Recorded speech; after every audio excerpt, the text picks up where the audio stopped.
काशी, वो भी काशी गया होगा, उसने भी उतने ही पढ़ाई लिखाई किया होगा सेम जितना वो ब्राह्मण ने किया होगा। क्या हम अपने घर में अभी भी ब्राह्मण के जगह उस इंसान को बोलेंगे आप पूजा पाठ कर लो? शायद मेरी मम्मी तो मेरे को नहीं लगता अलाउड करेगी। नहीं, मैं एक चीज़ आपको इस मामले में करेक्ट करूँगा। एक दो नहीं, सैकड़ों आपको कथावाचक मिल जाएंगे जो दलित समुदाय से हैं, ओबीसी समुदाय से हैं।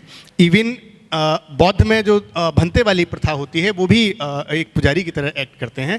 तो जितने भी आप संस्कृत महाविद्यालय देखोगे, बिना जाति के एडमिशन होता है और आचार्य या जो भी उपाधि उनको दी जाती है वो पूजा पाठ के लिए दी जाती है, और उसमें बहुत सारे लोग हैं जो आज पूजा पाठ करवा रहे हैं। इसी का एक बहुत बड़ा उदाहरण मैं आपको बताऊं, आपने एस्ट्रोलॉजर देखे होंगे, पूजा पाठ का काम है, ब्राह्मणों को करना चाहिए। आज आप ऑनलाइन देख लीजिए, आपको हर वर्ग का, हर जात का एस्ट्रोलॉजर मिलेगा। तो ऐसा कहीं कुछ नहीं है, आज हर वर्ग, हर जात का व्यक्ति पूजा पाठ भी करवा रहा है, कर्मकांड भी करवा रहा है, एस्ट्रोलॉजी भी पढ़ रहा है, हर तरह की चीज़ों में इन्वॉल्व हो रहा है। वो हमारा सिर्फ परसेप्शन है। दूसरी चीज़ ये देखिए, ये भी एक रोजगार की तरह है। भाई एक लेखक ही अच्छा लिख सकता है ना, एक कारपेंटर ही अच्छा किसी चीज़ को शेप दे सकता है ना। तो उसको अगर हम कहें कि नहीं ये क्योंकि इस जात से है तो हम इससे काम नहीं करवाएंगे, तो ये हमारी आपकी गलतफहमी है। मार्केट में आपके लिए जो अच्छा प्रोफेशनल है, अगर अच्छा कर्मकांड करता है तो आप पंडित जी को पकड़िए, अगर ओबीसी समुदाय का कोई अच्छा कर्मकांड करने वाला है आप उसको पकड़िए। एग्जैक्टली, मैं भी वही रेस। तो ये समाज में ऑलरेडी चल रहा है, इस तरह का डिस्क्रिमिनेशन बिल्कुल बंद हो गया है। और इससे बहुत एग्जाम्पल हैं जो ओबीसी समुदाय के लोग बहुत अच्छी कथा कह रहे हैं, भागवत कह रहे हैं और बड़े अच्छे संत हैं। क्लियर हो, समझ में आ जाए तो exactly ma'am please, mindset and perception, या it's all about the discussion. Ma'am please, time is also running, the discussion can go continued. एक रौनक बोलना चाहते हैं, कुछ 2 मिनट में जल्दी में खत्म करिए। So hello guys, I am Ronak from Mangalmay Institute of Management and Technology. Basically जो टॉपिक था which is busting the myths, right? So हम लोग मिथ को कैसे बस्ट करें और हम लोग सोचें कैसे। तो एक बहुत बड़े फिलोसफर थे, right, his name was Osho Rajneesh, right. तो उन्होंने एक लाइन कही थी कि, और उनका बिलीव भी था कि वो हर चीज़ को मानते नहीं हैं, वो सोचते हैं पहले।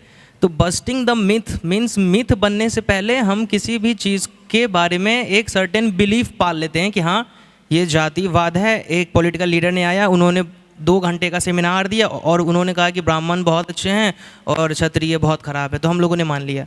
सो बेसिकली हम लोग जो लीडर चुनते हैं तो उसे चुनने से पहले we directly follow their words, their statements. हम लोग सोचते नहीं हैं हाँ ठीक है उन्होंने, इतने बड़े लीडर हैं, इतने बड़े साहित्यकार हैं, तो उन्होंने बोला होगा तो it must be truth, it must be fact, right. So Osho का कहना था कि हमें सोचना होगा। सो बस्टिंग द मिथ्स, अगर हम लोग खुद से सोचने का इनिशिएटिव ले लेंगे और दूसरों के वर्ड्स को तुरंत मतलब बिलीफ में ट्रांसफॉर्म करने से पहले हम लोग ब्रेनस्टॉर्म करेंगे, थोड़ा पॉन्डर यू नो मतलब वो करेंगे, तो पॉसिबिलिटी कम है कि मिथ्स ज़्यादा रहेंगे वर्ल्ड में और बिलीफ जो हम लोग का रहेगा, जो सोचना रहेगा, हम लोग खुद से सोचेंगे, खुद से थॉट प्रोसेस बनाएंगे और एक अच्छा लीडर चुनेंगे। सो दैट आज जो इतना सारा प्रॉब्लम है, ये इस इंडस्ट्री में प्रॉब्लम है, वो उस इंडस्ट्री में प्रॉब्लम है, just because we have chosen the wrong leader, their wrong direction, wrong paths. अगर हम लोग नेता ही चुन लें अच्छे, देन ये सारे क्वेश्चंस तो अराइज ही नहीं होंगे, if I am not wrong. So busting the myths means first we need to start thinking, and thinking मतलब ये नहीं जो सोच लिए 2 सेकेंड के लिए, we need to think consciously and even twice or thrice जितना हो सके हम लोग सोचेंगे before taking any decision, right. बहुत so this is आज के युवा वर्ग की ऐसी सोच देखकर गर्व होता है अपने युवाओं पर। तो अपने देश के युवाओं के लिए एक बार जोरदार तालियां हो जाएं। और अब मैं मिस्टर AK मिश्रा से रिक्वेस्ट करूंगी कि वो इस सेशन को वाइंड अप करने के लिए please. Ma'am please, we are going to conclude this session. इसके बाद हमारा एक छोटा सा है, स्पोर्ट्स का है, उसके लिए 2 बच्चियां हैं, दीपिका से और खुशी से मैं बोलूँगा आप प्लीज़ मंच पे आए। दीपिका एंड खुशी आप मंच पे आए। दीपिका एंड खुशी प्लीज। Thank you.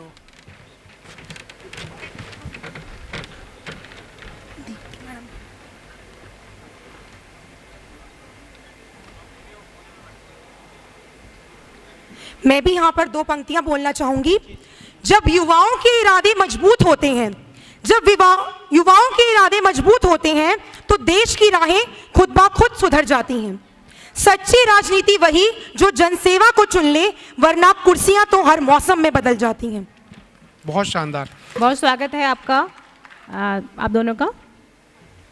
मैं इंट्रोड्यूस कर देता हूँ। बात महिलाओं की और बेटियों की होती है तो ये मंच आज इस चीज़ का साक्षी रहेगा।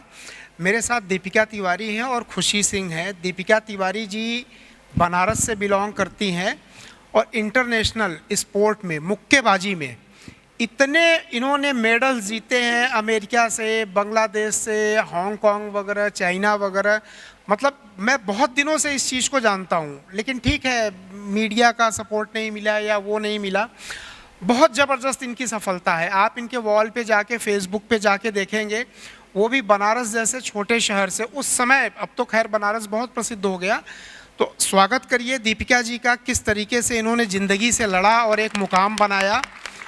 दूसरा मेरे पास खुशी है। खुशी भी बनारस के एक छोटे से गांव श्री रामपुर से बिलोंग करती हैं।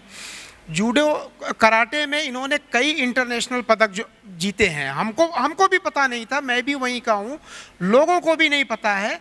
लेकिन ये हैरानी वाली बात है, इनके साहस की बात है कि भले सपोर्ट कम हो लेकिन अगर परफॉर्म करना है तो करना है। तो ये टॉपिक इसी चीज़ पे डेडिकेटेड है कि जो युवा, जो छात्र स्पोर्ट में अपना करियर बनाना चाहते हैं। स्पोर्ट को भी बड़े हेय दृष्टि से देखा जाता है, जबकि माइक टाइसन का मैंने सुना था कि अपने पैसों को, अकाउंटिंग को मैनेज करने के लिए 8 या कितना 18 अकाउंटेंट वो रखता था इंडिविजुअल अपनी इनकम में। सचिन तेंदुलकर देखिए आप कि वो 9th पास हैं, लेकिन बड़े बड़े IAS ऑफिसर, राजनेता वगैरह, ये सारे के सारे उनके ग्लैमर और उनके इनकम के किसी भी एंगल से वो हैं।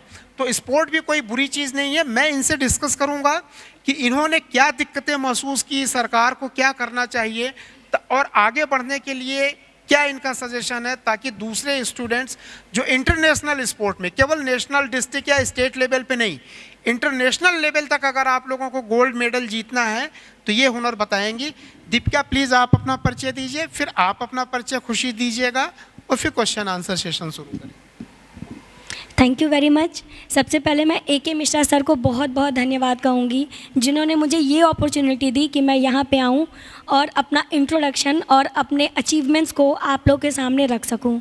सो बहुत बहुत धन्यवाद सर, मुझे इतना बड़ा प्लेटफॉर्म देने के लिए।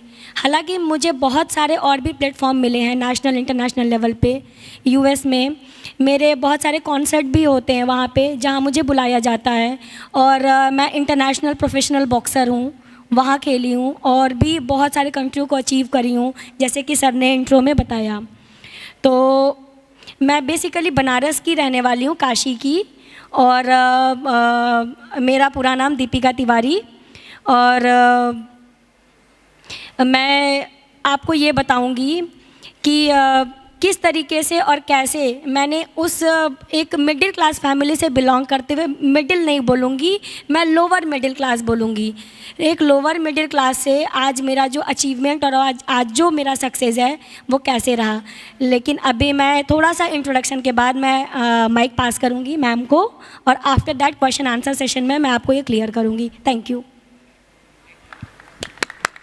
Good evening everyone. First of all, thank you AK sir for giving the opportunity to speak in front of you all. और मैं खुशी सिंह, मैं भी जैसे दीदी ने बताया, मैं भी काशी की ही रहने वाली हूँ, एक छोटे से गांव की हूँ मैं। और मुझे जहाँ तक लगता है, बाकी अभी आगे क्वेश्चन आंसर होगा उसमें क्वेश्चंस हो जाएंगे।